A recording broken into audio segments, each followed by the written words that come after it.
बच्चों, very warm welcome to today's session. I hope you guys are doing absolutely fine and amazingly well. सत श्री अकाल, नमस्कार, bonjour, आदाब. शुरू करते हैं आज का session of types of resources and how to conserve it. And today's topic is going to be your types of resources, of course, which we have kind of discussed in the previous session also. And conservation of resources. तो बच्चे ये chapter जो resources है overall 3 topics में बांटा जा सकता है, which is your introduction to resources, the types and the conservation. ठीक है, तो हमने इंट्रोडक्शन कर लिया था कल, टाइप्स भी किया था. आज हम टाइप्स में थोड़ा और ड्वेल इन करेंगे और इंट्रोडक्शन को भी समझेंगे. So just to tell you, the concepts that we'll be covering today are going to be what do you mean by individual resource, community resource, national resource, world resource, what is ubiquitous resource, localized resource क्या होता है, natural resources and natural resources क्या होते हैं, human made resources क्या होते हैं, human resource क्या होता है, ये रिसोर्सेज को किस बात का डेंजर है, क्यों कंजर्व करने की जरूरत है, कंजर्वेशन में क्या है, and of course sustainable development as well. ठीक है, so let me quickly introduce myself on that note. Hi बच्चा पार्टी, मेरा नाम अंकना है, मैं हूं आपकी expert for social sciences at Imbibe. I come with an experience of more than 9 years in the field of education, wherein I have taught both online and offline to the students of ICSE and CBSE, as you can see. Apart from that, I have personally, I have done my own studies in the field of humanities. Hence, I specialize in English and social science. ठीक है, तो ये थोड़ा सा introduction ma'am के बारे में हो गया. अब मैं आपको कुछ बहुत इंटरेस्टिंग दिखाना चाहती हूँ.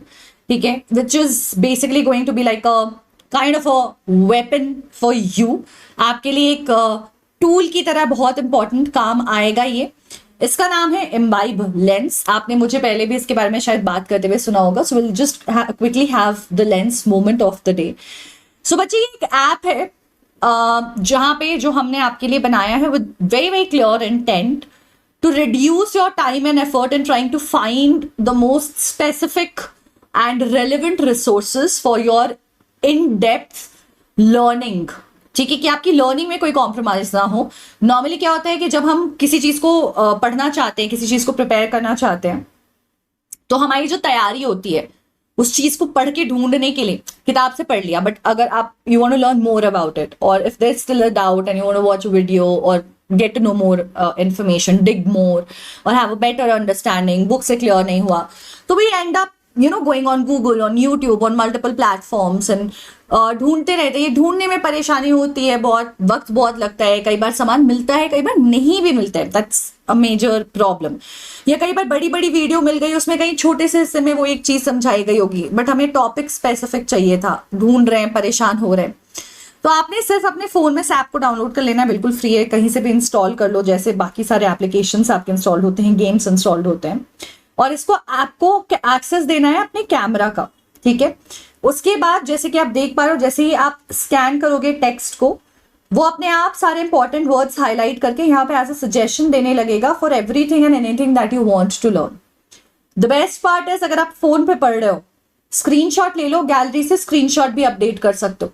मैगी के पैकेट के पीछे क्या लिखा है पढ़ना है. ठीक है, किसी बॉटल के पैकेट के पीछे क्या लिखा है, मेडिसिन के पीछे क्या लिखा है, वो जानना है. कुछ किसी भी चीज को उठाओ और स्कैन करो. Just a fun thing to do as well.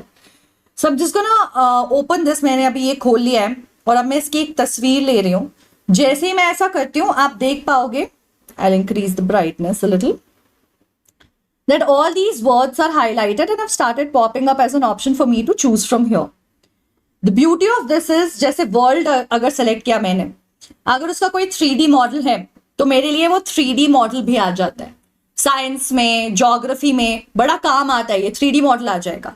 अगर 3D मॉडल नहीं है, ठीक है, जैसे यहाँ पे हमारे पास प्लेटो का आ गया है 3D मॉडल, क्योंकि मैंने वर्ल्ड सेलेक्ट कर दिया. ठीक है, तो अब इसके बारे में आपको कुछ पढ़ना है, जूम इन करना है, इंटरैक्ट करना है, आप कर सकते हो. If you want to learn just more about it, मैंने ऐसा ऊपर करके स्कैन किया and you can see there so many videos, there so many materials that I have over here. और अगर वर्ल्ड नहीं चाहिए, मैं पीछे चली जाती हूँ, मुझे ह्यूमन मेड रिसोर्स के बारे में जानना है, तो ह्यूमन मेड रिसोर्स सेलेक्ट किया मैंने और उससे रिलेटेड वीडियो मेरे पास आ चुकी है, उससे रिलेटेड कंटेंट आ चुका है, और भी कुछ रिलेटेड चीजें आ चुकी है. यानी कि सिंपल शब्दों में, आपने जो पढ़ना है, जिस चीज के बारे में पढ़ना है, जहां से पढ़ना है, उसको स्कैन करना है. आपको स्कैन करने के बाद कहानी सिंपल है, अपने आप वीडियोस, अपने आप सजेशंस आपके लिए आने लग जाएंगे. And you'll be good to go. Simple as that. ठीक है, बहुत बहुत सीधी सी कहानी है.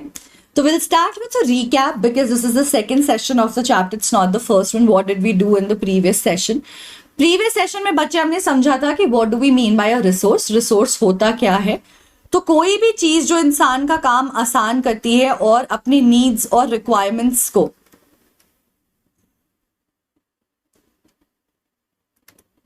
मीट करने में हेल्प करती है, उसको हम रिसोर्स बोलते हैं. ऐसी चीज को हम रिसोर्स बोलते हैं. So anything which can be used to satisfy a need in a resource, a need is known as a resource. मैंने आपको कुछ और कैटेगरीज बताई थी जो क्लास 10th में. अच्छा हाँ, मैंने ये भी बताया था कि ये चैप्टर आपके क्लास 10th के लिए भी बहुत रेलिवेंट है. क्लास 10th में पहला चैप्टर जो आप ज्योग्राफी में पढ़ते हो वो रिसोर्स एंड डेवलपमेंट होता है.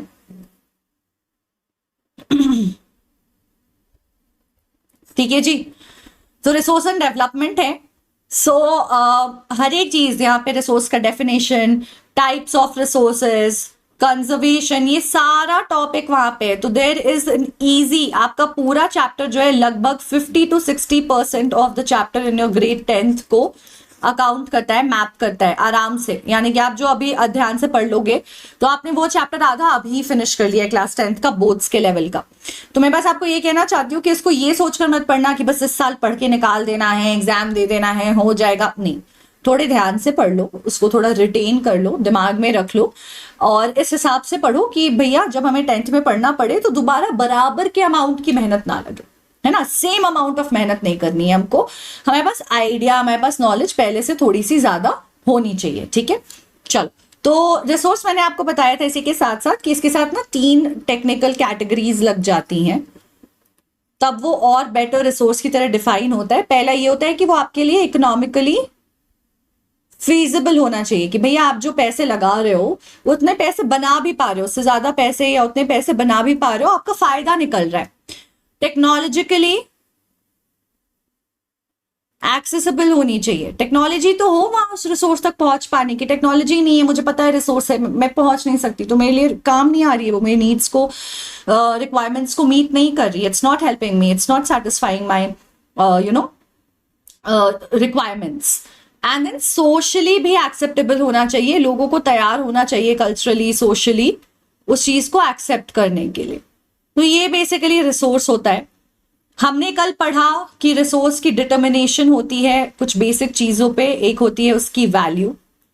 सबसे पहले तो यूटिलिटी होता है. एक्चुअली यूटिलिटी मुझे पहले लिखना था, यानी कि कितना इस्तेमाल हो सकता है, यूजेबिलिटी कितनी है. जितनी ज्यादा इस्तेमाल होगी उतनी बड़ी, उतनी अच्छी वो रिसोर्स होती है. उसकी वैल्यू क्या है, उसका वर्थ क्या है. And the third one would be, जो मैटर करती है वो है time and technology. Time and technology से को हम इसलिए कंसिडर कर रहे हैं कि हो सकता है कि हमारे पास आज टेक्नोलॉजी ना हो रिसोर्स को हासिल करने की, कल आ जाए. तो आज जो चीज रिसोर्स नहीं है वो कल रिसोर्स बन जाएगी with the help of technology. Time के साथ हमें ये भी समझ आया कि आज की डेट में जो चीज रेलेवेंट है हो सकता है आज से 20 साल के बाद ना हो, क्योंकि हमने उसको रिप्लेस कर दिया हो. तो जो आज रिसोर्स है वो कल नहीं होगा, और जो हो सकता है 50 साल पहले, 100 साल पहले, 500 साल पहले रिसोर्स नहीं था, वो आज है. सो रिसोर्स की डेफिनेशन, रिसोर्स की कैटेगराइजेशन चेंज होते रहती है, उसमें टाइम और टेक्नोलॉजी भी बहुत इंपॉर्टेंट रोल प्ले करता है. रिसोर्स हमने समझा गिफ्ट ऑफ नेचर है. बिकॉज ऑफ दिस ये हमें फ्री में मिलती है. गिफ्ट ऑफ नेचर है मतलब भैया कोयला, मेटल्स, ये सब जो हम हासिल कर पा रहे हैं, जो हम इस्तेमाल करते हैं, जो हम डेवलपमेंट में यूज करते हैं, इन सब के हम पैसे नहीं देते हैं. उसको एक्सट्रैक्ट करने के पैसे लगते जरूर है, बट हम नेचर को पैसे नहीं देते हैं. नेचर हमसे कोई रिटर्न में कुछ नहीं ले रहा है, नेचर अपना काम कर रहा है, तो उसके पैसे नहीं लगते, फ्री में मिलता है. अब क्योंकि फ्री में मिलता है, आपके दिमाग में फ्री में मिलने वाली चीजों को लेके क्या होता है, बर्बाद करो, इस्तेमाल करो, जैसे करना है करो, क्या फर्क पड़ता है. So we have to be very very conscious, very judiciously we should be using these resources. इनके हिसाब, इनके लिए हमें जुडिशियस होना चाहिए, हमें सही कॉल लेना चाहिए. So resources can be categorised under 3 categories: natural and human resource, renewable, non renewable, potential and actual resource. तो रिसोर्सेज को और एक ओरिजिन के बेसिस पे भी होता है जो यहाँ पे मेंशन नहीं है, वो भी हमने पढ़ा था, एबायोटिक एंड बायोटिक. तो हमने ये सब पढ़ा कि रिसोर्स के बारे में अलग अलग चीजें पढ़ी. फिर हमने पढ़ा रिसोर्सेज के टाइप्स. कुछ टाइप्स हमने कल पढ़े. ये टाइप्स अलग अलग पैरामीटर पे बनाए गए हैं, जैसे कि सोर्स क्या है? सोर्स मतलब कहां से आ रहा है? ह्यूमंस ने बनाया है कि नेचर दे रहा है? एग्जॉस्टिबिलिटी क्या है?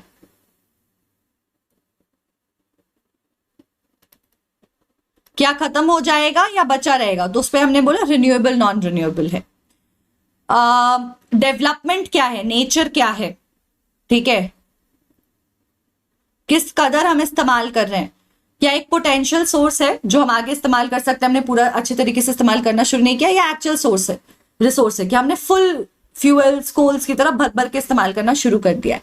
और फिर था ओरिजिन, कहां से आता है, उसकी ओरिजिन क्या है? ए बायोटिक है, क्या उसमें कोई नॉन लिविंग कंपोनेंट से बना हुआ है या नॉन लिविंग कंपोनेंट्स है या लिविंग कंपोनेंट से बना हुआ है? सारे लिविंग कंपोनेंट्स आते हैं। ये सारी चीजें बहुत मैटर करती हैं, वहां से ये डेफिनेशन आता है। तो now will start with basically 3 questions. ये 3 सवाल आपके कुछ पुराने सेशन के नॉलेज से भी आप आंसर कर पाओगे, कुछ जो है इस आइडिया से भी दिया है हमने कि इस सेशन में है, हम आज पढ़ेंगे, तो हो सकता है आप नई आइडिया मतलब पता कर पाओ।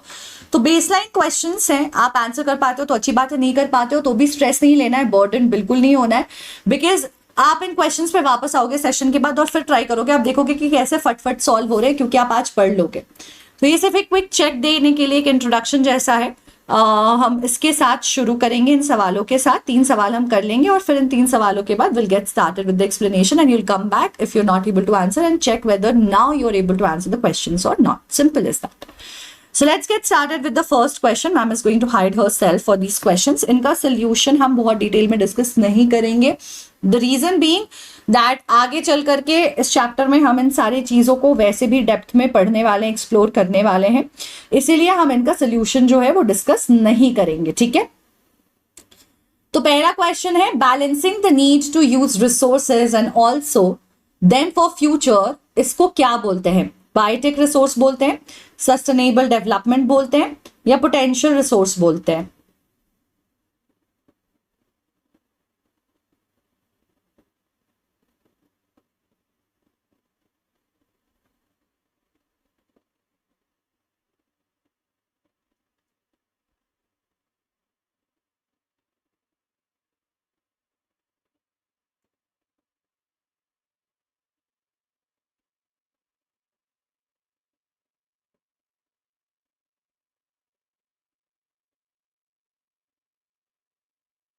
एक ऐसा रिसोर्स जो इस्तेमाल किया जाता है, सॉरी, जब आप रिसोर्स को बैलेंस करते हो अपनी जरूरतों को इस्तेमाल करने के लिए, डेवलपमेंट भी कर रहे हो लेकिन आप रिसोर्स को अच्छे से इस्तेमाल भी कर रहे हो और कॉम्प्रोमाइज नहीं कर रहे हो फ्यूचर पे, अपनी इन्वायरमेंट पे, तो इस तरीके के चीज को, इस प्रोसेस को क्या टर्म दिया है हमने, क्या नाम दिया गया है? हिंट दिखा देती हूं मैं आपको.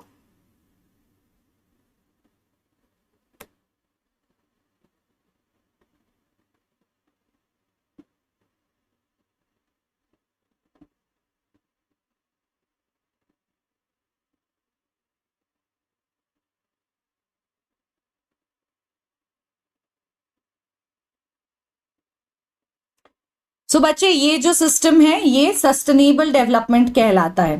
ठीक है, सस्टेनेबल का मतलब क्या है, डेवलपमेंट का मतलब क्या है, ये सब कुछ हम समझेंगे आज. आज हमारे पोर्शन में है sustainable development. Okay, so solution पे we are not dwelling a lot into.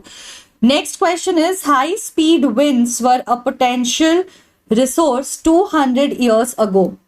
ये तो आप कर पाओगे आंसर क्योंकि पोटेंशियल की बात हो रही है और ऐसे बात हो रही है, पर सवाल कह रहा है कि 200 साल पहले ये जो रिसोर्सेस थे ये पोटेंशियल रिसोर्सेस थे, हवा जो तेज चलती है. क्या ये स्टेटमेंट सही है या ये स्टेटमेंट गलत है?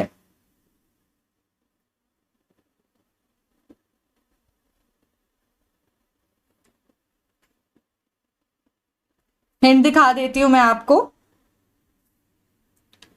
हिंट हमारा कह रहा है कि 100 साल पहले तक, right, like 100 years back, solar energy, जो कि हम वैसे तो आज काफी हद तक यूज करने लग गए, लेकिन हाँ फुल लेवल पे यूज नहीं करते हैं, बट काफी हद तक यूज करने लग गए हैं. सोलर एनर्जी भी 100 साल पहले तक भी हमारे लिए पोटेंशियल नहीं थी.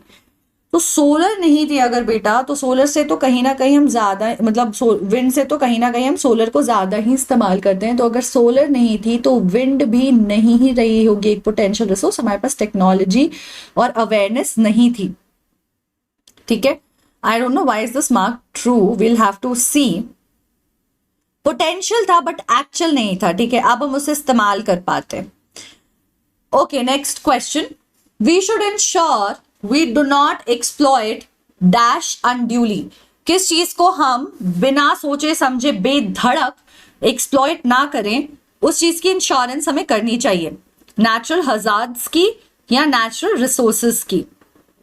किसे सोच समझ के, प्लान करके, अच्छे तरीके से यूज करना चाहिए।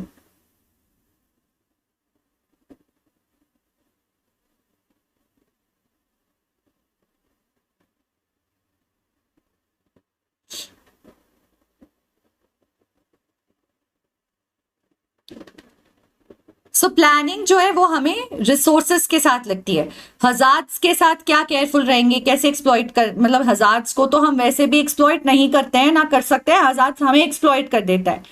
लेकिन हाँ, नेचुरल रिसोर्सेज के साथ we have to be very very careful, we have to be very judicious. हमें बहुत अच्छा कॉल लेना होता है, अच्छी मतलब उसके साथ we have to use it, right. So the correct answer is going to be natural resources.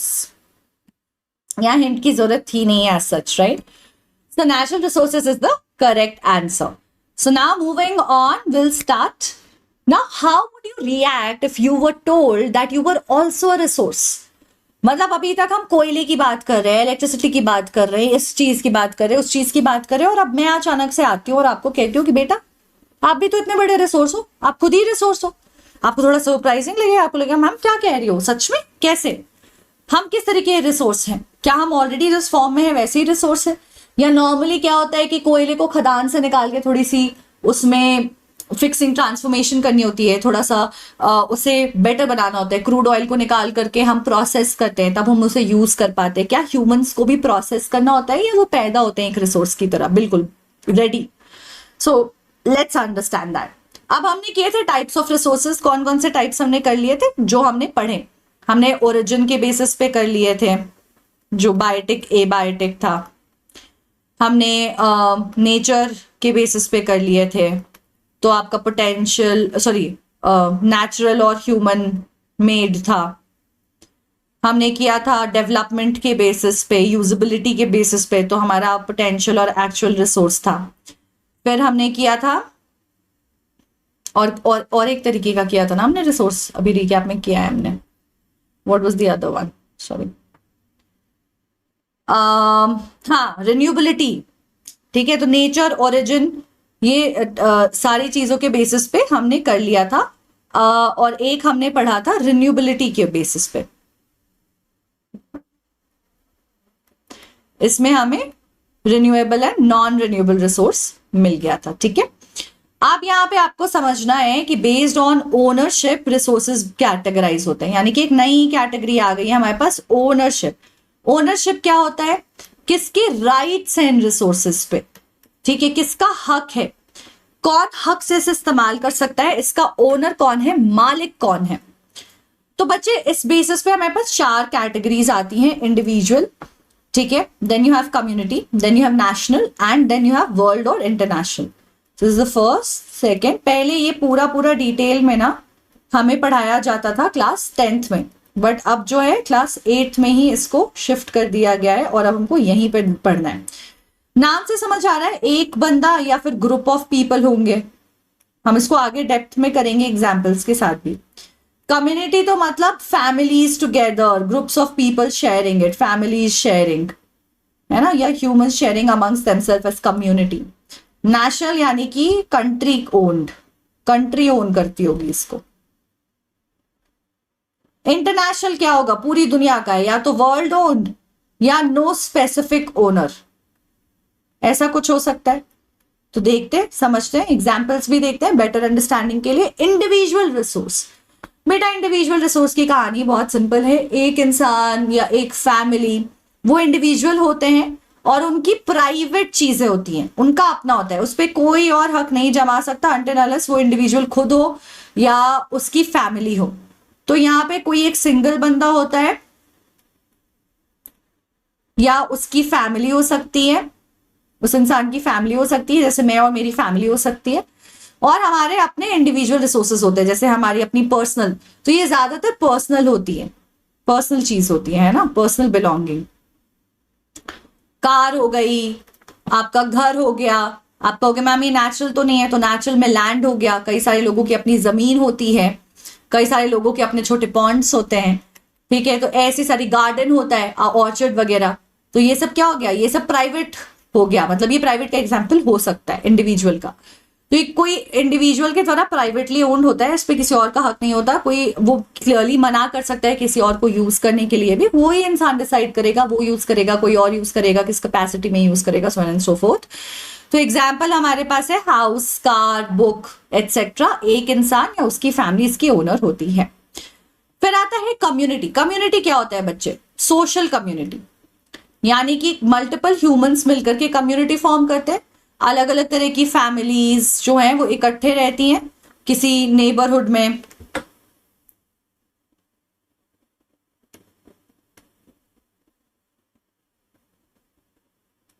Town में, सिटी में, मोहल्ले में, कॉलोनी में एटसेट्रा। अब यहाँ पे कम्युनिटी में बहुत सारे रिसोर्सेज होते हैं, अब ये सारे लोग इस कम्युनिटी में इसको शेयर करते हैं, नेचुरल हो या मैन मेड हो। तो resources which are owned by all members of the community, कोई भी एक बंदा आके नहीं कह सकता कि भैया ये पूरा मुझे बिलोंग करता है, तुम हटो यहाँ से, यू कांट यूज इट।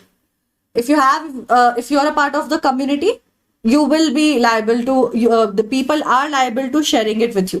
अब आप उस कम्युनिटी के हिस्सेदार नहीं हो, मान लो कि मेरे मोहल्ले में कुछ है, अब उसमें कोई बाहर देश का आकर के कुछ हक जमाने की कोशिश करे, वैसे तो कम्युनिटी ओन रिसोर्सेज जो है वो पब्लिक होती हैं, so these are majorly public resources, लोगों की हैं। और कई बार क्या होता है कि गवर्नमेंट ओन्ड होती है, गवर्नमेंट सबको एक्सेस देता है। तो पब्लिक ओन्ड रिसोर्सेज जैसे कि हमने देखा मोहल्ले में पार्क है, अब वो पार्क में जाके तुम अकेले कहो कि नहीं सिर्फ मुझे खेलना है, मैं किसी को खेलने ना दूं, कोई आंटी आ जाए अपने बच्चे को लेकर के और कहे सिर्फ मेरा बच्चा यहाँ पे रहेगा, आप में से कोई नहीं रहेगा, तो लोग हल्ला मचाएंगे, आप ऐसा कैसे कर सकते हो, ये हम सबका है। तो ये क्या हो गया, ये एग्जाम्पल हो गया कम्युनिटी ओन रिसोर्स का। प्लेग्राउंड्स हो गई, पब्लिक टॉयलेट्स हो गए, पब्लिक पार्क्स हो गए, पब्लिक ट्रांसपोर्टेशन हो गया, all of these are basically examples of community owned resources. ठीक है, ये सब क्या है, कम्युनिटी ओन्ड रिसोर्सेज का एग्जाम्पल है। फिर हमारे पास आता है नेशनल रिसोर्स। नेशनल यानी कि कंट्री ओन्ड, देश का है हमारे, है ना, कंट्री ओन्ड रिसोर्स है, ये हमारे कंट्री को बिलोंग करता है। तो ये वो है जो स्टेट या यूनियन गवर्नमेंट, यानी कि या तो हमारी स्टेट सरकार जो है किसी भी लेवल पे चला रही है, अब आपके स्टेट की सरकार चला रही है कि आपके देश की सरकार चला रही है, बट जो भी चला रही है कंट्री को बिलोंग करता है।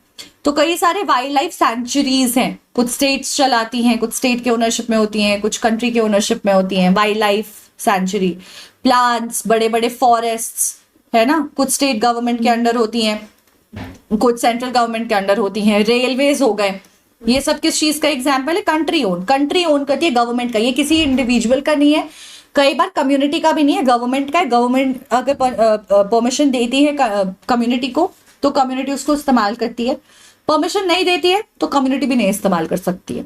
जैसे कि कोई बहुत सारे वाइल्ड लाइफ सेंचुरीज हैं या आपके नेशनल पार्क्स हैं या कोई भी प्रोटेक्टेड फॉरेस्ट एरिया है, ठीक है, प्रोटेक्टेड फॉरेस्ट एरिया का एग्जाम्पल काफी सही रहेगा हमारे लिए समझने के लिए। कोई भी प्रोटेक्टेड फॉरेस्ट एरिया है, अब वो चाहे प्लांट्स को प्रोटेक्ट करने के लिए बनी हो या एनिमल्स को प्रोटेक्ट करने के लिए बनी हो, बट जब प्रोटेक्टेड रहती है तो कई बार हमें विजिट करना अलाउड होता है, तो हम जाके सफारी वगैरह करके आते हैं, लेकिन वहां पे ट्रेडिंग, हंटिंग, ये सब चीज तो कंप्लीटली बैन होती है। कई बार वो भी अलाउड नहीं होता, किसी भी ह्यूमन का जाना अलाउड नहीं होता है, अगर वो प्रोटेक्शन के लिए इंपॉर्टेंट है, जरूरी है, तो कोई भी नहीं जा सकता, कोई भी एंटर नहीं कर सकता, because it will hamper, and who is taking the call, the government is taking the call because it is under the government ownership, simple is that. अब आता है वर्ल्ड रिसोर्स। वर्ल्ड रिसोर्स क्या हो गया, international. International मतलब एक तो हमें समझ आया कि बिटवीन नेशंस शेयर हो रहा है शायद, या हो सकता है कि किसी के बीच में भी शेयर नहीं हो रहा है। जैसे हमें पता है कि more than 70% of our earth is actually occupied by water, water surface है, मतलब वाटर ही है हर जगह, लिक्विड ही है हर जगह, है ना, पानी पानी है। अब इसमें कहीं तो ऐसा होता होगा ना कि ये किसी कंट्री से दूर है, क्योंकि पानी पानी है, उस किसी देश के लैंड के रीच से बहुत ज्यादा दूर है, तो इस पे फिर किसका हक होगा? कौन कहेगा कि ये पानी मेरा है या नहीं है? तो वैसे तो फिर कंट्रीज के बीच में बहुत ज्यादा प्रॉब्लम आ जाएगी। तो ऐसे रिसोर्सेस को जो सारे देशों को बिलोंग करती है, या कह लो किसी भी देश को नहीं बिलोंग करती है, और नो कंट्री एट ऑल, ऐसे रिसोर्सेस को हम कहते हैं वर्ल्ड या इंटरनेशनल रिसोर्स, जैसे वाटर, सी, ओशन। तो बेटा ओशन में क्या होता है, बहुत सारे और रिसोर्सेस प्रेजेंट होते हैं। मरीन लाइफ की बात कर लो, मेटल्स हो गए, मैग्नीज वगैरह प्रेजेंट होता है, फॉर एग्जाम्पल पेट्रोलियम, ऑयल, ये सब होता है। तो अब उस पर हक जमाने कोई देश तो कोशिश करेगा, बट वो अगर उनके हक का पानी नहीं है, that ocean, that sea, if it does not belong to them, then those resources will not belong to them. तो इसके लिए हमारे इंटरनेशनल फोरम्स होते हैं जो बने होते हैं और जो मॉनिटर करते हैं शेयरिंग ऑफ दीज रिसोर्सेज, वो इन रिसोर्सेज का शेयरिंग मॉनिटर करते हैं।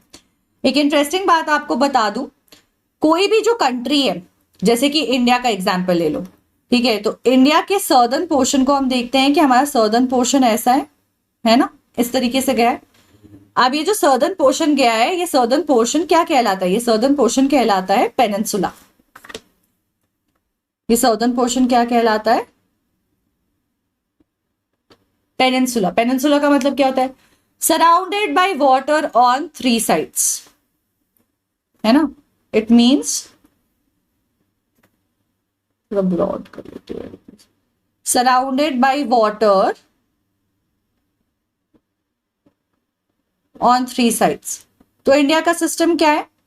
हमारे तीनों तरफ जो है पानी है, Arabian sea, bay of Bengal और Indian ocean. Basically Indian ocean है जिससे हम घिरे हुए हैं, हमारा लैंड जो है उसको 2 हिस्सों में, बे ऑफ बंगाल और अरेबियन सी में डिवाइड कर देता है। हमारे हर तरफ इधर इधर इधर इधर सब तरफ क्या है? पानी है। अब इंडिया तो यहाँ पे खत्म हो गया, उसके नीचे इनफैक्ट श्रीलंका आता है, फिर मॉलडीव्स आता है, तो अलग अलग कंट्रीज आ रहे हैं। अभी अलग अलग कंट्रीज जो है इस पानी पे क्लेम कर सकते हैं, और इंडिया हो सकता है वो खुद क्लेम करे कि पूरा पानी मेरा है। और नेवल और बाकी रीजन से ये काफी इंपॉर्टेंट हो जाता है। जैसे आपको लगे कि अरे ठीक है यार, आपको फिशिंग वगैरह तो इधर ही करनी है, इतना बड़ा क्या लोड है, इतना बड़ा क्या इशू है, इट्स ओके। नहीं, it's not okay. Why is it not okay? It's not okay because इसमें कई सारे रिसोर्सेज है that people would not be ready to share, right? So there would be multiple resources over here that people would not be ready to share. तो यहाँ से जो थोड़ा सा कोस्ट लाइन के बाद, किसी भी कंट्री की कोस्ट लाइन के बाद आपको यहाँ पे 20 किलोमीटर तक हक दिया जाता है कि वो आपकी ही कंट्रोल में। किसी भी देश की बात करो, उसके बाउंड्री के बाहर जो भी वाटर बॉडी है उसका 20 किलोमीटर 25 किलोमीटर उस कंट्री के लिए फॉल करता है। 20 nautical miles, sorry 20 nautical miles होती है, मेजरमेंट होता है, किलोमीटर में कन्वर्ट कर सकते हैं, बट वो नॉटिकल माइल्स बोल रहे हैं क्योंकि पानी है। तो ऐसे जो है परमिशन दी जाती है कि वो वाटर जो है आपका आपके कंट्रोल में होता है, वो आपसे कोई भी नहीं छीन सकता है, ठीक है। तो यहां तक आपको कुछ भी माइनिंग करनी है, कुछ भी करना है, that's easily allowed to you. उसके बाद आता है आपका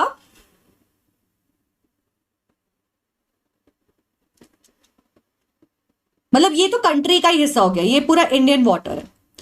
इसके ऊपर हमारा आता है EEZ, और 200 नॉटिकल माइल्स तक हम जा सकते हैं, यहां तक इंडियन वाटर सी कहलाएगा।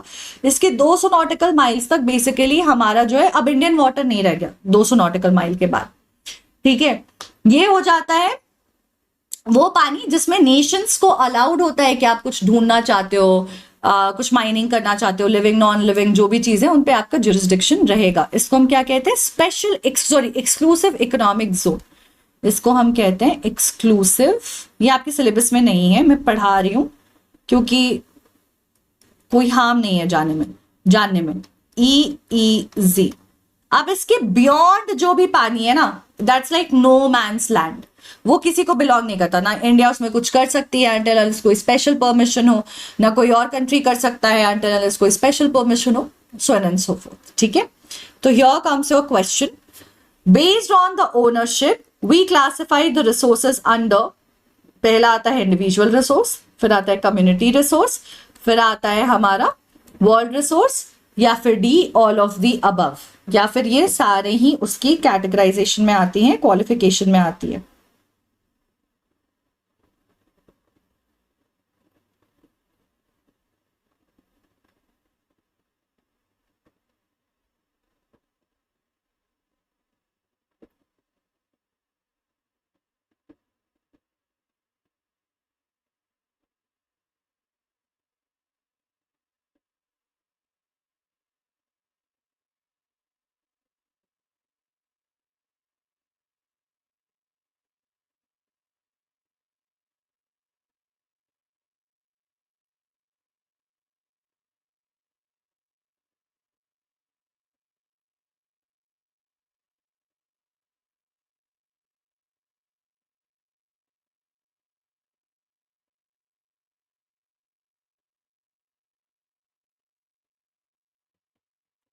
तो बच्चों सारी ऑल ऑफ दी अबव हो जाएगा करेक्ट आंसर।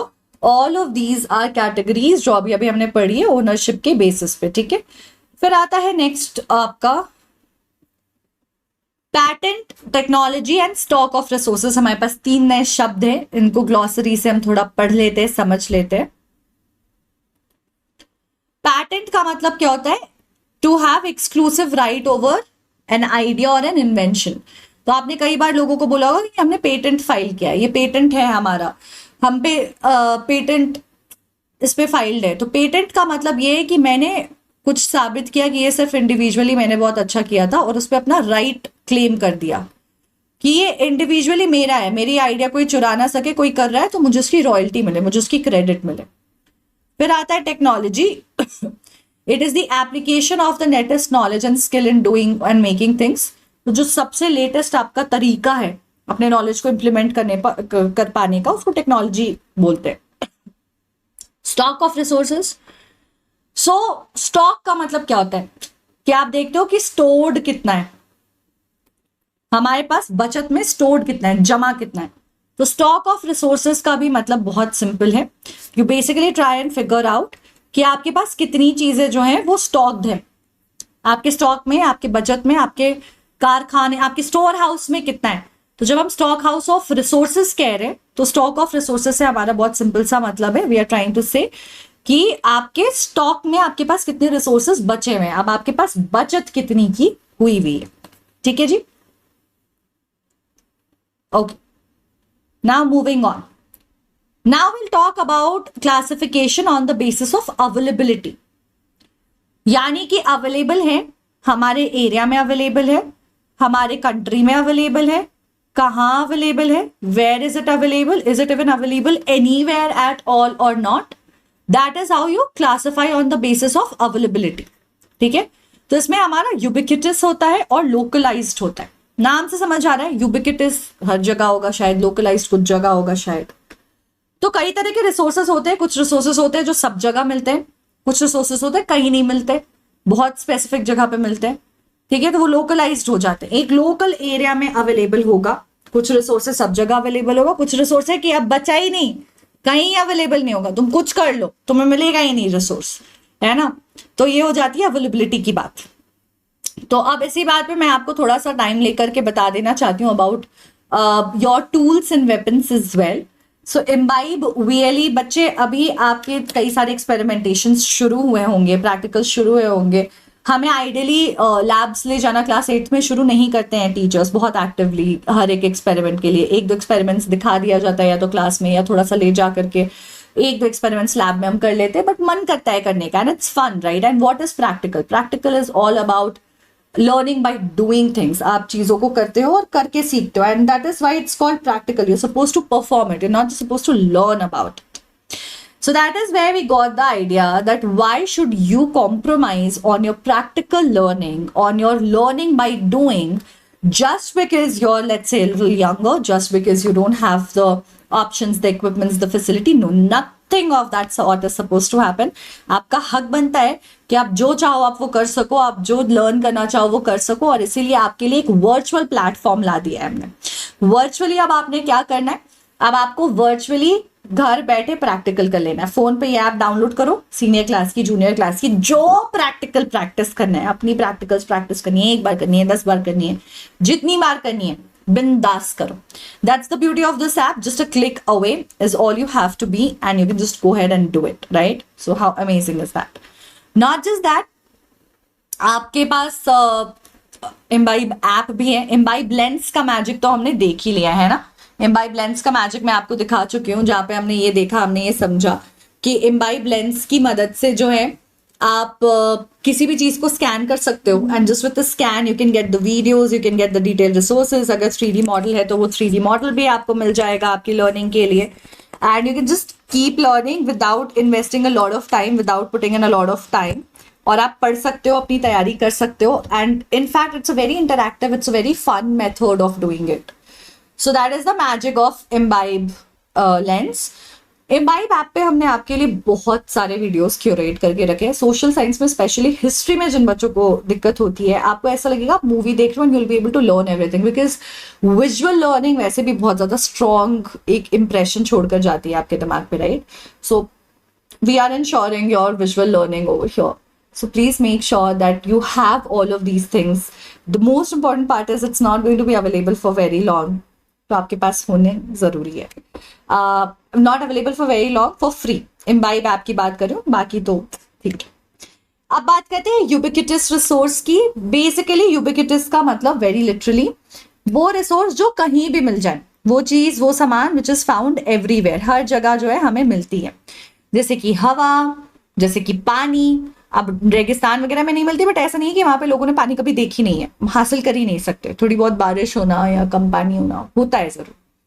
सो बच्चे, रिसोर्सेज से हमारा सिंपल सा मतलब है यूबिक्विटस रिसोर्सेज। रिसोर्सेज जो मोटा मोटा आपको हर एक एरिया में अर्थ के डिफरेंट डिफरेंट पार्ट्स में मिल जाता है, इसे हम यूबिक्विटस रिसोर्स कहते हैं।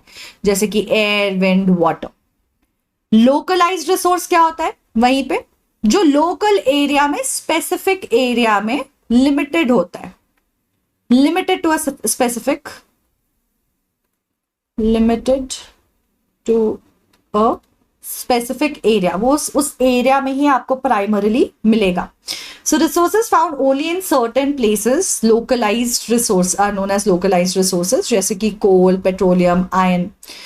तो हमें पता है जैसे कुछ कंट्रीज हैं जिनके पास कोल है, कुछ कंट्रीज है जिनके पास पेट्रोलियम है, कुछ कंट्रीज है जिनके पास आयरन है, जिनके पास ऑयल है, पेट्रोलियम है, उनसे हम ऑयल खरीदते हैं। हमारे पास आयरन काफी ज्यादा है, हमारे पास कोल भी काफी ज्यादा है, तो हम दूसरे कंट्रीज को सपोर्ट करते हैं। हर एक देश में नहीं मिलता है। जहां पे ज्यादा फॉर्मेशन हुई वहां पे आपको इसके माइंस मिल जाते हैं, वहां पे आपको इसका खदान मिल जाता है, वहां से हम निकाल लेते हैं। जहां पे नहीं होती है वहां पे अवेलेबल नहीं होता है, इसीलिए इनको हम क्या कहते हैं? इसीलिए इनको हम लोकलाइज्ड रिसोर्स कहते हैं, कि इन्हीं इन्हीं जगहों पे ये मिलेगा, बाकी जगहों पे ये नहीं मिलेगा। तो दो तरह की रिसोर्सेज हो गई। अब ये वाले क्वेश्चन में आपने ध्यान देना जरूरी है। Match the following, blue ones को येलो वन से हमें मैच करना है ना। ब्लू वालों को हमको येलो वालों से मैच करना है। आपको हिंट चाहिए तो मैं अभी ही डिस्प्ले कर दे रही हूँ, फिर मैं हटा दूंगी because you won't be able to see the bubbles otherwise.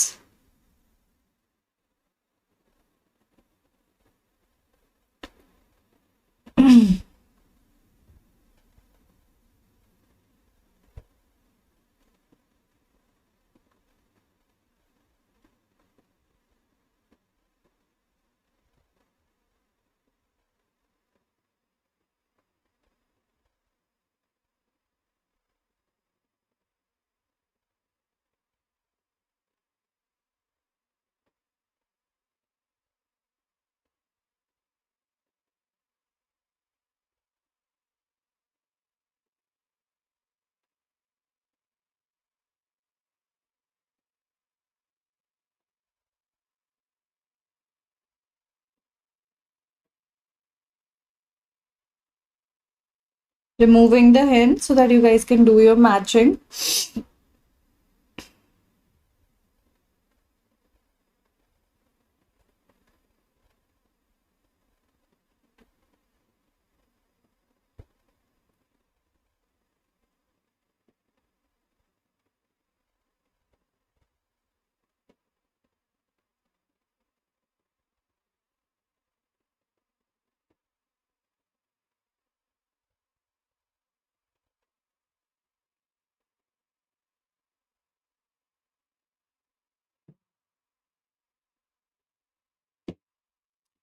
तो बच्चों हमने थोड़ा कल किया था, थोड़ा आज किया। अब जैसे यूबिक्विटस कह रहे हैं, जो हर जगह प्रेजेंट होता है, वो एयर हो जाएगा, ठीक है। अगर किसी इंडिविजुअल को बिलोंग करनी है तो भैया उसकी गाड़ी करेगी, है ना। पैस्चर लैंड्स कम्युनिटी यूज करती है, सब लोग यूज करते हैं। पेट्रोलियम हमें पता है कि कुछ जगहों पे इस्तेमाल होता है, सॉरी कुछ जगहों पे ही पाया जाता है। पोटेंशियल इज यूरेनियम, जो हमें पता है non conventional source of energy है, लेकिन अभी अभी हमने इसको पूरा इस्तेमाल करना शुरू नहीं किया है, लेकिन ये अच्छा एक सोर्स हो सकता है हमारे लिए रिप्लेसमेंट का। तो ये आपके यूरेनियम पोटेंशियल है, पेट्रोलियम लोकलाइज्ड है, एयर यूबिक्विटस है, पैस्चर लैंड्स कम्युनिटी है, कार इज इंडिविजुअल, ठीक है। चलो अब हम बात करते हैं नेचुरल रिसोर्स की। तो हमने सबसे पहले समझा था कि resources in itself before you classify them into anything. अभी हम नेचुरल रिसोर्सेज की क्लासिफिकेशन की बात कर रहे थे, हालांकि ओनरशिप के बेसिस पे आप ह्यूमन मेड रिसोर्सेज को भी क्लासिफाई कर रहे हो, लेकिन इन जनरल हम अभी तक नेचुरल रिसोर्सेज की क्लासिफिकेशन की मेजरली ज्यादा बात कर रहे थे। तो अगर आप नेचुरल रिसोर्सेज कैसे और कहाँ अकर कर रहे हैं, where are they coming from, उसके बेसिस पे भी एक कैटेगराइजेशन होती है। एक होता है नेचुरल रिसोर्स, एक होता है ह्यूमन खुद एक रिसोर्स, और एक होता है ह्यूमन मेड रिसोर्स। तो नेचुरल रिसोर्स क्या हो गया, बड़ी सिंपल सी बात है, जो रिसोर्सेज हमको नेचर देता है, जो रिसोर्सेज हमको नेचर से मिलती हैं, उनको हम नेचुरल रिसोर्स कहते हैं, ठीक है। जो नेचर ने बनाया है, सारा काम नेचर ने किया है, हमने देखा कि हाँ ये बढ़िया है, हमारी जरूरत के ये हमारे इस्तेमाल में आएगा, ये हमारी जरूरतों को पूरा करेगा, इसको उठा लो, इसको इस्तेमाल करते हैं, कोल को इस्तेमाल करते हैं, एयर को इस्तेमाल करते हैं, वाटर को करते हैं, पेट्रोलियम को करते हैं, ये सब नेचुरल रिसोर्सेस होते हैं। लेकिन उसमें एक क्लासिफिकेशन लगती है before we categorize them further, right. Simple natural resources हम उनको कह रहे हैं जिनको हम बिल्कुल मॉडिफाई नहीं कर रहे। जैसे कोयले को, पेट्रोलियम को तुम्हें निकाल करके थोड़ा मॉडिफाई करना पड़ता है, तुम उसको एज इज नहीं यूज कर पाते हो। क्रूड ऑयल जब निकलता है तो उससे हम पेट्रोलियम, डीजल, नेचुरल गैस, ये सब अलग अलग करके निकाल रहे हैं प्रोसेसिंग से। So processing is required in those natural resources. So there are multiple natural resources जिसमें ह्यूमन इंटरवेंशन लगती है, प्रोसेसिंग होती है, और फिर उसका फॉर्मेशन चेंज होता है, तब वो एक रिसोर्सफुल चीज बनती है जिसको तुम इस्तेमाल कर सकते हो। पर कुछ चीजें नेचर में ऐसे प्रेजेंट है जिनमें ऐसा कोई कॉन्सेप्ट नहीं लगता, वो जैसा है वैसा इस्तेमाल करो। तो ऐसे रिसोर्सेज को हम जो नेचर से सीधा ड्रॉ करते हैं और बिना किसी मॉडिफिकेशन के यूज करते हैं, उसको हम नेचुरल रिसोर्स कहते हैं, जैसे कि हवा, पानी, soil, minerals. Not all minerals by the way. अब बॉक्साइट आता है तो उससे एल्यूमिनियम निकाला जाता है प्रोसेस करके। ह्यूमन मेड रिसोर्सेज क्या हो गए, बहुत सिंपल सी कहानी है। हमारी जरूरतों के लिए हमने बहुत सारा सामान बनाया है ना, जैसे कि हमने बनाया दी ये ब्रिज, हमें चाहिए थी एक ब्रिज, हमने बना दी, ठीक है। एक फ्लाईओवर बना दिया, हमने बना दी लाइट्स, हमने बना दी टेबल, चेयर, लैपटॉप। तो ऐसे हमने क्या किया कि हमने बहुत कुछ लिया नेचर से, हमने कहा कि इस्तेमाल तो हो रहा है लेकिन इसको मॉडिफाई करना होगा, अच्छे से मोल्ड करना होगा, कुछ नया प्रोडक्ट बनाना होगा, प्रोसेसिंग करनी होगी, मैन्युफैक्चरिंग करनी होगी, कुछ नया कुछ करना होगा। तो हमने इसको पूरी तरीके से बदल दिया, इसको ह्यूमन मेड रिसोर्स कहते हैं। मतलब इंसान ने पूरा पूरा उसको बनाया है, नेचुरल रॉ मटेरियल्स को भले यूज किया हो। तो सड़कें बना दी हमने, घर बना दिया, गाड़ियां बना दी, लाइट्स बना दी, लैपटॉप बना दिया, मशीनें बना दी, जो कुछ भी ह्यूमन मेड है वो ह्यूमन मेड रिसोर्स में चला जाता। अब इंसानों की बात करते हैं। इंसान खुद बेटा एक रिसोर्स है। आप अगर देखो, हम खुद एक दूसरे की जरूरतों के काम आते हैं, हम खुद अपनी जरूरतों के काम आते हैं। हमें नेचर से रिसोर्स मिल भी जाता है तो नेचर में ढूंढा किसने उसको, हमारी स्किल ने, हमारे नॉलेज ने, यानी कि हम एक रिसोर्स है। प्लस कई सारे रिसोर्सेज ऐसे मिले जो सीधा सीधा इस्तेमाल नहीं हो सकते, उनको हमने नेचर से उठाया, मॉडिफाई किया, यूजेबल बनाया और फिर खुद इस्तेमाल किया। तो human itself is a resource. Human जो है वो बेस्ट यूज करते हैं नेचर का, नेचर को स्टडी करते हैं, नेचर के द्वारा दी गई चीजों को स्टडी करते हैं, उसमें अपना नॉलेज लगाते हैं, स्किल लगाते हैं, एफर्ट्स लगाते हैं, टेक्नोलॉजी लगाते हैं, और फिर और रिसोर्सफुल बनाते हैं उसे, और बड़ा रिसोर्स क्रिएट करते हैं। तो इससे हमें समझ आ रहा है कि the best use of nature, whatever is available in the nature to make it very very resourceful is done by the humans। अपने नॉलेज का, स्किल का, टेक्नोलॉजी का, हेल्थ का, स्ट्रेंथ का, जिस भी चीज का इस्तेमाल करके करना होता है। इसीलिए ह्यूमन खुद भी एक रिसोर्स है, और वो भी सबसे बड़ा रिसोर्स है, क्योंकि अगर ह्यूमन ही ना हो तो बाकी रिसोर्सेज को यूज कौन करेगा, और उनकी डिस्कवरी कौन करेगा, उनकी मॉडिफिकेशन कौन करेगा। इसीलिए रिसोर्स ह्यूमंस का एक फंक्शन बन जाता है जो हम परफॉर्म करते हैं। अब हमें रिसोर्स बनने में कौन हेल्प करता है? जैसे शुरू में मैंने एक क्वेश्चन आपको पूछा कि क्या हम रिसोर्स बनकर पैदा होते हैं? क्या हमें रिसोर्स बनने के लिए कुछ मॉडिफिकेशन लगती है? जैसे कि नेचर में कुछ रिसोर्सेज आ रहे हैं लेकिन उनको मॉडिफिकेशन लग रही है चेंज होने में, यूजेबल बनने में, क्या ह्यूमंस पे भी अप्लाई होता है? ऐसा कुछ है? तो बच्चे ह्यूमंस ना सारे एक रिसोर्स के फॉर्म में पैदा होते हैं, लेकिन जो क्वालिटी होता है उस रिसोर्स का वो हम बेहतर कर सकते हैं या लो क्वालिटी का रहने दे सकते हैं। यानी कि हमारे में भी मॉडिफिकेशन जाती है, बेटर हो सकता है, ऑप्शन आता है। अगर हमारे जैसे रिसोर्सेज को आप ज्यादा, मतलब ह्यूमंस को आप और ज्यादा पढ़ा लिखा देते हो, एजुकेशन दे देते हो, अच्छी हेल्थ दे देते हो, तो हम बेटर ह्यूमन रिसोर्स में ट्रांसफॉर्म कर जाते हैं। तो जो जितना पढ़ा लिखा होगा, जो जितना हेल्दी होगा, वो उतने अच्छे क्वालिटी का ह्यूमन रिसोर्स होगा और वो कैपिटल में चेंज करने लग जाता है। वो ह्यूमन कैपिटल में, ह्यूमन रिसोर्स से ह्यूमन कैपिटल में ट्रांसफॉर्म करने लग जाता है। कैपिटल क्या होता है? पैसा।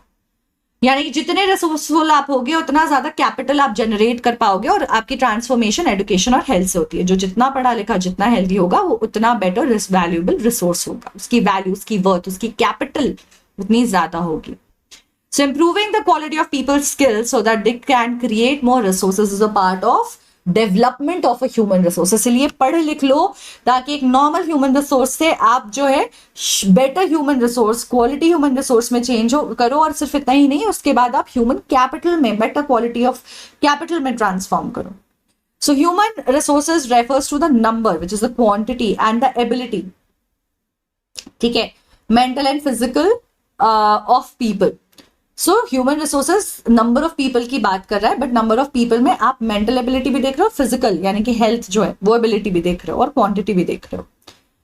तो जो स्किल्स हम सीखते हैं, जो काम हम सीखते हैं, जो नॉलेज हम लेते हैं, उसे जब हम आसपास अप्लाई कर देते हैं, उससे हम ट्रांसफर कर देते हैं फिजिकल मटेरियल में ताकि वो कुछ वैल्यूएबल निकल कर आए। इस पूरे प्रोसेस को ह्यूमन रिसोर्स क्रिएशन ही कहते हैं। We call the population of a country a human resource for that nation. So here comes your next question. Human resources refer to the products that has been made by humans. Is this true or is this false?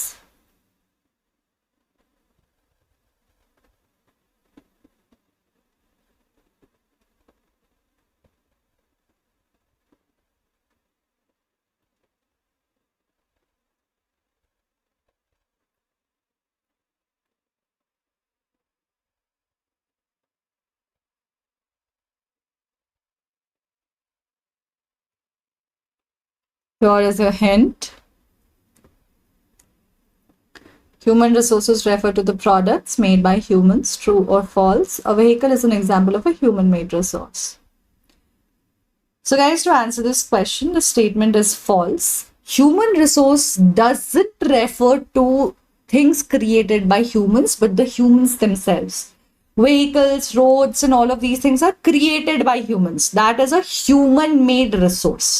हम खुद एक human resource है। तो ये difference में confuse मत हो ना। Human resources refers to the number of the people and the abilities of the people, physical and mental, which depends on the size of the population of a country along with its health, efficiency and educational qualities. Human made resources जो हैं, human resources जो हैं वो human made resources बनाते हैं using their knowledge, their technology, their mind and everything, their skills and knowledge.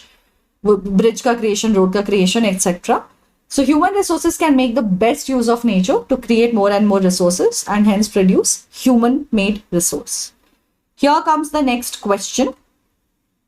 Good health and dash make human beings a valuable resource. Money, education, physical feature or status.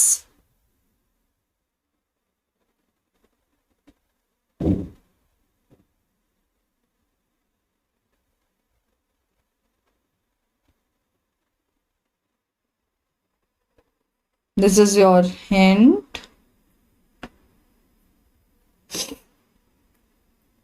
Human resource को better कैसे कर सकते हैं?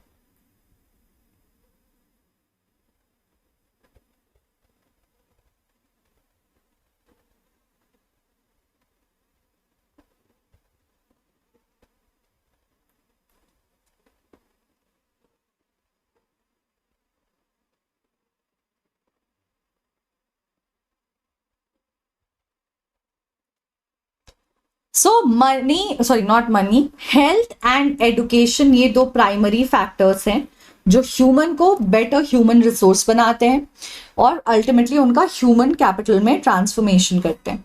ठीक है जी, तो good health and education is what makes human beings a valuable resource.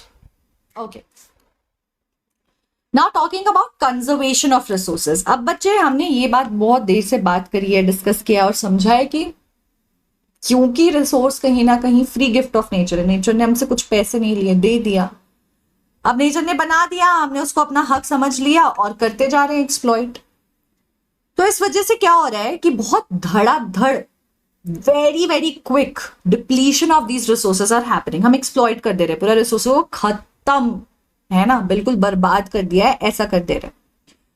Not just that, the damage that we are causing to the environment, plus when you depleting these resources, जब तुम उड़ा दे रहे हो उन रिसोर्सेज को, तो इस depletion की वजह से एक और कंसर्न आता है कि फ्यूचर जनरेशन का क्या, तुमने सारी डेवलपमेंट आज कर लेनी है तो तुम्हारे बच्चे, उनके बच्चे, उनका बच्चा, वो क्या करेंगे, वो कहाँ जिएंगे, अर्थ नहीं बचेगा। Plus the kind of ecological depletion that's happening, how will people survive, how will they sustain over this, how will they get through this?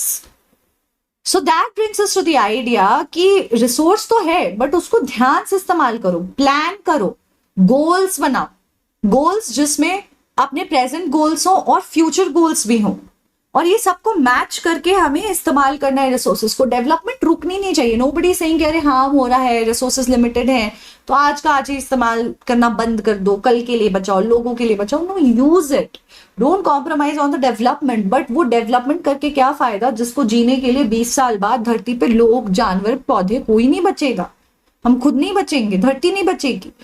तो that is not the ideal case that you want in case of development and using the resources. So it's important, hence it becomes important to have conservations done. Hence it becomes important to have planning done. So using the resources carefully and giving them time to get renewed is basically known as resource conservation. तो कोई तुम्हें हमें ये नहीं कह रहा कि resource इस्तेमाल मत करो, पानी इस्तेमाल मत करो, लेकिन कंट्रोल तरीके से करो। कई जगह शॉर्टेज होने लग गया है पानी का, अगर हम उसको बेटर तरीके से रेगुलेट करने लग जाएं तो हमारी लाइफ काफी बेहतर हो जाएगी। Each person can contribute. अब यहाँ पे आपको लगेगा कि अरे देश, सरकार, बड़े लोग, no, each and every contribution. अगर आपने 1 लीटर पानी भी 10 दिन में बचाया है और हर एक बंदा 1 लीटर पानी भी 10 दिन में बचा रहा है, तो आप सोचो उन 10 दिनों में हम कितने लीटर्स ऑफ वाटर सेव कर पाएंगे, जो कितने तरीके से कितने लोगों के इस्तेमाल आ पाएगा, हमारे इस्तेमाल आ पाएगा, हमारे फ्यूचर जनरेशन के इस्तेमाल आ पाएगा। So each person can contribute by reducing the consumption, recycling and reusing things. Metals बच्चे, especially with the ones, especially those resources जो exhaustible होते हैं, जो खत्म हो जाते हैं, खत्म हो जाएंगे, तो ढंग से इस्तेमाल करो, है ना। मेटल, आयरन का कुछ सामान लिया, फेंक दिया, क्यों, उसको मेल्ट करके कुछ नया बना लो, रिसाइकल कर लो। आयरन लिमिटेड है धरती पे, हर बार उसको जमीन से निकालना फ्रेश जरूरी थोड़ी है, जो हमारे पास है उसको हम रीयूज कर सकते हैं। रिसाइकल थिंग्स, हम कैंस वगैरह जो यूज करते हैं आपके कोक के या और कुछ मटेरियल आते हैं उसमें लिखा होता है कि प्लीज रिसाइकल, यानी कि इसको वापस भेजो, उसको ऐसा चेंज करो कि वो फिर से वैसा किसी चीज में इस्तेमाल हो जाए, नई मटेरियल, नई रिसोर्स को लाने का जरूरत ही ना पड़े। क्योंकि बच्चे हर बार प्रोडक्शन नया करना जरूरी नहीं है। अगर आप कंजर्व भी करते हो, बचा बचा के चलते हो, अगर आप रेकलेसली प्रोड्यूस करते जाते हो और यूज करते जाते हो, तो जितना आप इस्तेमाल करोगे 2 साल में, जितने वक्त तक आप सस्टेन करोगे, अगर आप बचा बचा के कंजर्व करके ढंग से चलोगे, आप उतने ही वक्त तक चीजों को फिर भी इस्तेमाल कर पाओगे। So each person can contribute by reducing consumption, recycling and reusing things. And ultimately it makes a difference because all our lives are linked. हम सबकी जिंदगियां जो है वो जुड़ी हुई हैं, तो ये कंजर्वेशन करना जरूरी है। मैं सोच रहा हूँ मेरे को क्या फर्क पड़ता है, मेरे को नहीं टेंशन है, मेरी जिंदगी अच्छी चल रही है, मैं इस्तेमाल करूं, बट मेरी फैमिली को हो सकता है उसका फर्क पड़े, उन पे असर आ जाए मेरे रेकलेस बिहेवियर से। किसी और ने किया, उसकी जिंदगी का फर्क मुझ पे पड़ेगा। मैंने पोल्यूशन किया, सब लोग झेलेंगे। तो क्योंकि सब लोग इक्वली यहाँ पे अकाउंटेबल हैं, सबकी ड्यूटी बनती है कि एक दूसरे की तरफ वो रिस्पॉन्सिबिलिटी दिखाए, वो कंसिडरेशन दिखाए। Now the future of our planet and its people is linked with our ability to maintain and preserve the life. ठीक है, जो फ्यूचर है हमारे प्लैनेट का, हमारे लोगों का, वो आपस में जुड़ा हुआ है। मतलब आप ये सोचो कि अगर यूएस डेवलपमेंट कर रहा है कह के कि आई एम डेवलप्ड, मेरे यहाँ पोल्यूशन की प्रॉब्लम नहीं हो रही है, वो जो भी डैमेजेस कॉज करेगा, और डेवलप वो खुद हो रहा है, अकेले हो रहा है बस, लेकिन जो प्रॉब्लम्स कॉज करेगा वो पूरी दुनिया को झेलना होगा, global warming and glacier melting and temperature rise what ever. Same goes with India, same goes with China, same goes with Pakistan, same goes with Britain, UK, same goes with Italy. कोई भी देश कर, सब पे असर पड़ता है, तो सबको बहुत कॉन्शियसली चलना होगा.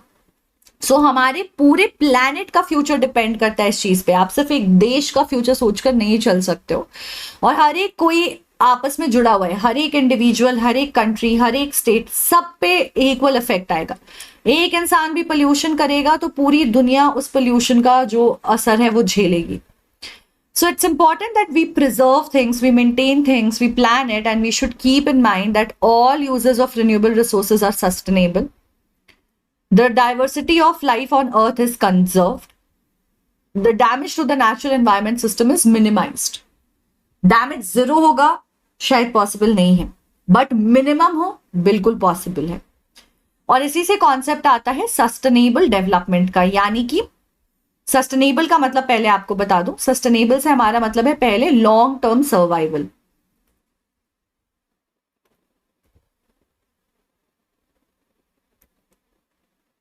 ठीक है, तो हम लॉन्ग टर्म सर्वाइवल इंश्योर कर सके और उसके हिसाब से डेवलपमेंट कर सके, इसके लिए बहुत ज्यादा जरूरी है कि हम सस्टेनेबल डेवलपमेंट को प्लान करके और इसके हिसाब से चले. So balancing the need to use resources and also conserve them for future is called sustainable development. यानी कि सब बैलेंस में हो रहा है. क्या बैलेंस हो रहा है? तुम प्रेजेंट डेवलपमेंट भी कर रहे हो, ठीक है, तुम एनवायरमेंट को सेव भी कर रहे हो, ठीक है, और साथ ही साथ अपने फ्यूचर जनरेशन के लिए भी चीजें प्रिजर्व करो. यानी कि विन विन सिचुएशन क्रिएट कर रहे हैं हम, सबका भला हो रहा है, डेवलपमेंट भी हो रहा है, एनवायरमेंट भी सेव हो रहा है, और फ्यूचर जनरेशन का भी ख्याल रखा जा रहा है. जब ये सब कुछ बैलेंस हो, और ये डेवलपमेंट भी होलिस्टिक हो रहा है, यानी कि सबके लिए हो रहा है. होलिस्टिक यहां से मेरा मतलब होलिस्टिक डेवलपमेंट नहीं, holistically in terms of keeping everyone in mind, कि सारे देशों का, पूरे वर्ल्ड का भला हो रहा है. और खैर तभी हम एनवायरमेंट और फ्यूचर जनरेशन को भी सेव कर पा रहे हैं. इसको हम सस्टेनेबल डेवलपमेंट कहते हैं, यानी कि लॉन्ग टर्म डेवलपमेंट. जब हम केयरफुली यूटिलाइज करते हैं अपने रिसोर्सेस को, अपने रिक्वायरमेंट को मीट करते हुए प्रेजेंट में ऑल्सो फ्यूचर जनरेशन का ध्यान रखते हैं, तो हमारा सस्टेनेबल डेवलपमेंट अचीव हो जाता है. प्रिंसिपल्स क्या है सस्टेनेबल डेवलपमेंट के, किन चीजों का आपने ध्यान रखना होता है? What are the things that you have to take care of and have in mind? Respect and care of all life forms. Don't just think about humans. हमारा प्राइमरी प्रॉब्लम क्या रहा है? We have just been thinking about humans and just humans. We also have to take care of plants. We also have to take care of animals. All of these things have to be kept in mind. अगर आप इनको deplete करते जाओगे तो बच्चे याद रखना, सारे जो लाइफ फॉर्म्स है वो इंटरडिपेंडेंट है. जो सारे लाइफ फॉर्म्स है वो इंटरडिपेंडेंट है. एक भी एलिमेंट अगर रिमूव हो गया तो पूरी दुनिया का जो बैलेंस है बिगड़ जाएगा और सब पे असर आएगा. तो जानवरों को खत्म कर देने से ह्यूमंस नहीं सर्वाइव कर लेंगे, प्लांट्स के बाद तो कोई नहीं सर्वाइव करेगा. So we have to respect all forms of life and at every stage, not just present, future also. Improve the quality of human life. सिर्फ जी लेना ही काफी नहीं है, इस तरीके से जीना है कि इन्वायरमेंट अच्छी हो, लाइफस्टाइल अच्छी हो.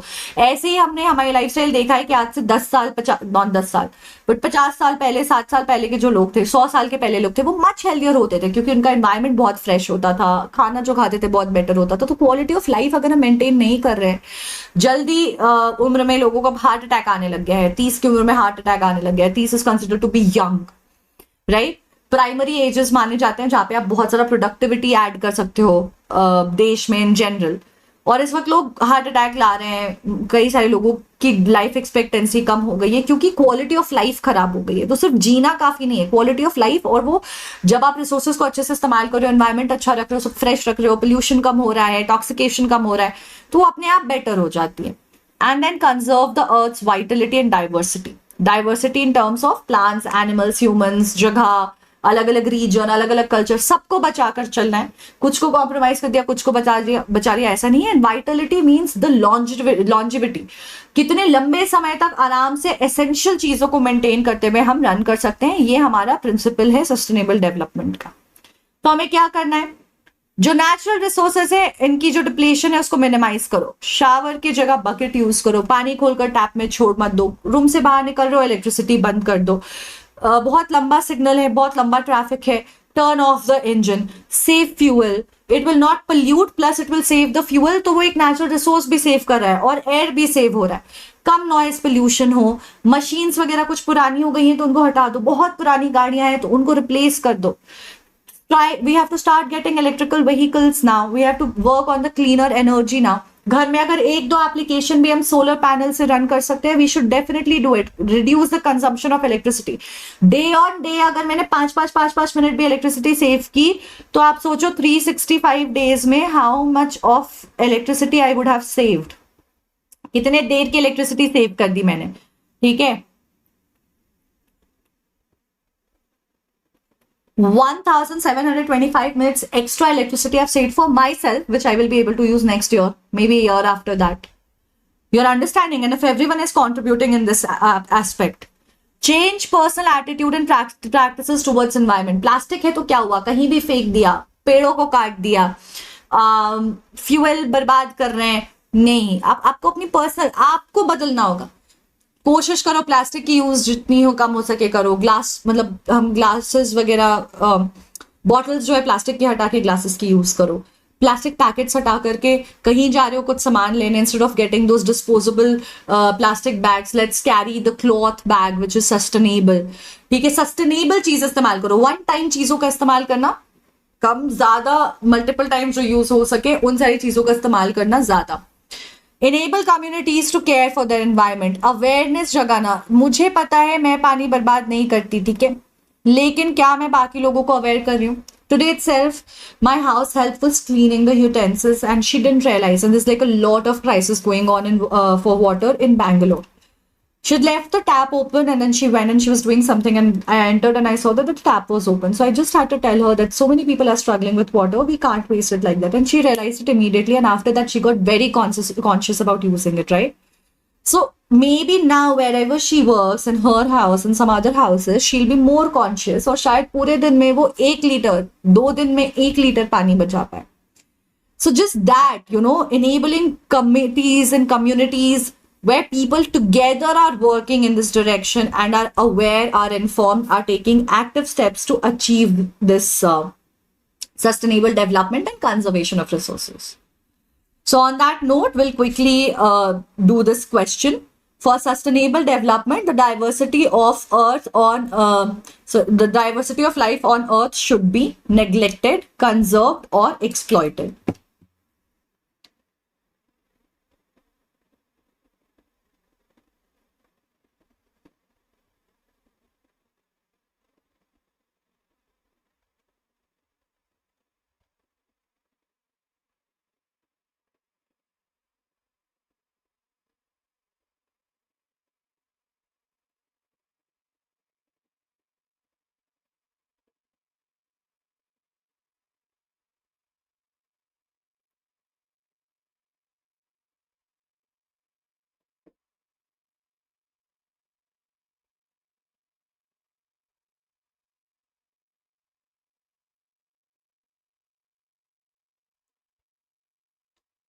सो गाइस, सस्टेनेबल डेवलपमेंट के लिए डाइवर्सिटी को कंजर्व करना बहुत जरूरी है, ठीक है। जितना हम कंजर्व करेंगे हर एक फॉर्म ऑफ लाइफ को, जितने प्लांट्स होंगे उतनी ज्यादा बेटर वाटर साइकिल, कम सॉइल इरोजन, ऑक्सीजन, सब balance, regulation of the temperature, everything will keep happening. So let's quickly summarize. Resources are generally classified into natural, human-made and human resources. On the basis of ownership, हमने समझा resources को divide करते हैं under individual resources, community resources, national resources and international resources. Based on availability of resources, resources can be divided into ubiquitous and localized resources. Now, using the resources carefully and giving them time to get renewed, this is known as resource conservation. There are multiple ways in which we can conserve resources, and we should actively take steps towards sustainable development. And yeah, so these are the things that we can and we should keep in mind. ठीक है, तो अब इसी के साथ ये chapter भी हमने कर लिया है finish. So kudos to you all. Now a quick reminder, we have on Imbibe platform like lots of videos to help you out. We are also here to clear your doubts. We are conducting classes like this where you can interact with the teacher and have your quizzes and have your doubt resolution done with the live classes. You can also connect your parents in your journey of learning, where they can actively give assignments to you, or just have an understanding of how many assignments are you doing, what are you learning, what stage at learning are you. एक बड़ी problem पढ़ने में हमारे साथ ये हो जाती है कि प्लानिंग हम नहीं कर पाते, हम स्ट्रैटेजाइज नहीं कर पाते. हमको पता नहीं कि इंप्रूवमेंट तो करना है, बट प्लान क्या बनाना है. You don't have to worry, you just have to set your goal, and with achieve journey you can have the strategy ready. आपको बताना है आप कितने दिन में अपने गोल को अचीव करना चाहते हो, सब्जेक्ट के लिए, टॉपिक के लिए, सब चीज़ों के लिए, किसी चैप्टर के लिए कितने दिन में गोल अचीव करना चाहते हो, कितना वक्त आप दोगे. आप अपनी रिक्वायरमेंट बता दो, आपके लिए प्लान सेट हो जाएगा. Just have to follow that plan. How amazing is that? Planning has always been a challenge. हम प्लान बनाते भी है तो उसको ट्रैक नहीं कर पाते, एग्जीक्यूट नहीं कर पाते. यहाँ पे आपके लिए सब कर दिया जाएगा. करना तुम्हें ही है. Planning, reminders, everything will be done for you, right? And of course, Imbibe practice and test you always have, and like a lot of great coupons where you can interact with the 3D and the video, and Imbibe Lens के बारे में तो आपको पता ही है. So guys, go ahead on the Imbibe platform. It's free for now, won't be for very long. It's just last few days that you have the free access to Imbibe. Just go ahead, explore it, so that you know what it brings for us, and you're already aware about the VLE app and the Lens apps. Just use it. अब doubt भी resolve करना है तो app या ये जब खोलते हो आप, sorry, when you open the app, यहाँ पे ask me a doubt आता है, और वहां से वो आप रीडायरेक्ट हो जाते हो यहाँ पे, and you can see this is how you can ask your questions. Clarify हुआ, समझ आया, do you need more answers, this like a proper support given to you in terms of clarifying your doubts. So on that note, just closing this session, if you enjoyed it, do not forget to hit the like button. Do share it with your friends. Do let them know. I'll also be doing more sessions in the upcoming week. So please ensure that you're subscribed to the channel, because if you're not subscribed to the channel, you'll miss on what's happening and you'll miss on the videos and the updates. तो subscribe जरूर कर लीजिए, और मैं मिलती हूँ आपसे बहुत जल्द. Till the next time, hasta la vista, bye bye, ciao. Take good care of yourselves. Do not forget to subscribe. Do not forget to tell me in the comment section how did you like the video, what other videos would you want me to make, if you have any doubts, so on and so forth. And till the next time, stay tuned and keep imbibing.